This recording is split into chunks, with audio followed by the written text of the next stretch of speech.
नमस्कार दोस्तों। आज हम सच्चे ईश्वर के विषय में चर्चा करने वाले हैं। जब दुनिया में इतने सारे देवी देवता, ईश्वर, अल्लाह और भगवान हैं, तो कौन सा सच्चा ईश्वर है जिसकी हम आराधना कर सकते हैं, जिसके साथ संगति कर सकते हैं और जिसके द्वारा हमारा परिवार कुशल मंगल और आनंदित रह सकता है, साथ ही अंत में सही स्वर्ग में जा सकते हैं। कई लोग कहते हैं कि मालिक एक है, लेकिन कुछ लोग यह भी जानते हैं कि सभी देवी देवता एक ही है और सभी की पूजा करनी चाहिए। परंतु वेदों के अनुसार परमात्मा न तो भगवान है, न देवी है, देवता है, न ब्रह्मा, न विष्णु और न ही महेश। प्रधान परमात्मा न तो अग्नि है, न वायु है, न जल है, न आकाश है, वह निराकार है। ईश्वर न तो दुर्गा है, न राम है, न कृष्ण है और न ही बुद्ध। ईश्वर इतना विशाल है कि पूरा आकाश, गंगा, पूरा यूनिवर्स उसमें समाया है। उसका अंश सभी में व्याप्त है। किसी से शादी नहीं कर सकता, क्योंकि उसके तुल्य कोई नहीं है और ना ही कभी होगा। इसलिए हिंदू धर्म के अनुसार सृष्टि की पूजा करना पाप है, मगर फिर भी कुछ लोग आडंबर के द्वारा सृष्टि की पूजा करते हैं। अपनी इच्छा और लोगों को देखी चलते चलते ऐसा करते हैं। क्या सब ईश्वर एक है? यदि आप अपने सवालों का उत्तर नहीं ढूंढ पाए हो तो निराश ना हो। यदि आप परेशानी से घिरे हो और नहीं जानते हो कि किस ईश्वर से प्रार्थना की जाए, सच्चा ईश्वर कौन है, तो निराशा ना हो। आपने यह बातें तो बहुत ही मुंह से तो ही सुनी होगी कि सभी धर्म एक ही है, सभी भगवान एक है। किसी भी धर्म के भगवान को मान लो, सब एक है।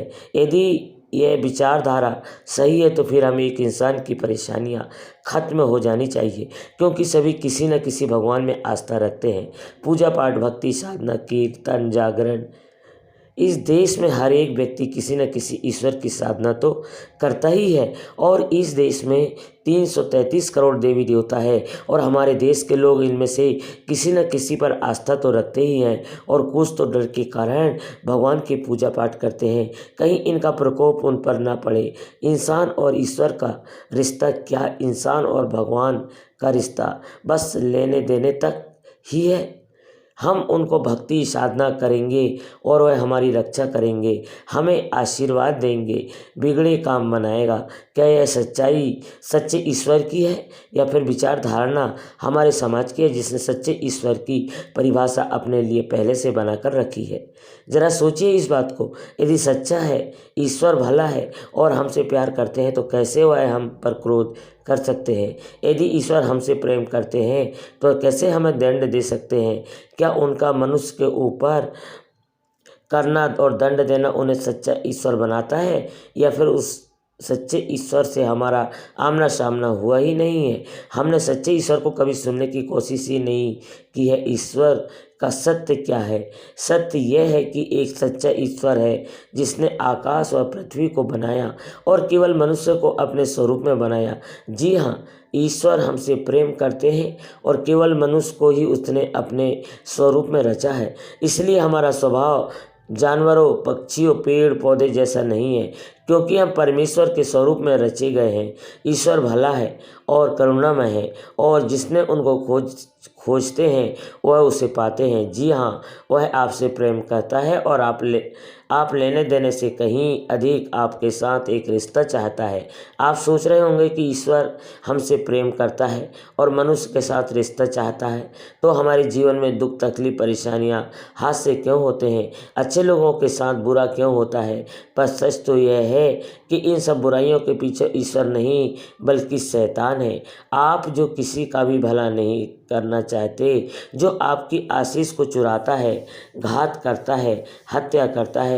आप सोच रहे होंगे कि यदि वह सब आपके विरोध में कार्य कर रहे हैं, तो फिर इतने सारे ईश्वर में किस ईश्वर की मदद मांगी जाए, किस ईश्वर की प्रार्थना की जाए? तो आपको बता सकते हैं, आपकी रक्षा कर सकता है, आपको बिगड़े काम बना सकते हैं, आपकी समस्या का हल कर सकता है वह ईश्वर यीशु मसीह है। क्योंकि केवल यही वह नाम है जो उद्धार के लिए दिया गया है, किसी दूसरे के द्वारा उद्धार नहीं, क्योंकि स्वर्ग के नीचे मनुष्य में और कोई दूसरा नहीं दिया गया जिसके द्वारा हम उद्धार पा सकते हैं। ऐसा लिखा है बाइबल की प्रेरित के काम में 41 में यीशु के 305 में, परंतु वह हमारे अपराधों के कारण घायल किया गया, वह हमारे अधार्मिक कर्मों के कारण कुचला गया, हमारी शांति के लिए उस पर ताड़ना पड़ी कि उसके कोड़े खाने से हम लोग चंगे हो जाएं। ईश्वर वह सच्चा ईश्वर है जिसने क्रूस पर अपना चढ़कर अपना लहू बहाकर दिन मुर्दों में से जीवित किया, माया जाल के तुल्य में चुका और छोड़ लिया। भला आप खुद सोचिए, ऐसा कौन सा ईश्वर है जिसने आपको परेशानियों से छुड़ाने के लिए, आपके दुख तकलीफ को खत्म करने के लिए, आपके पापों को लिए अपनी जान देकर कीमत चुकाई है। आपकी कीमत चुकाने वाला तो कोई नहीं, पर आपसे कीमत लेने वाला बहुत से आए होंगे।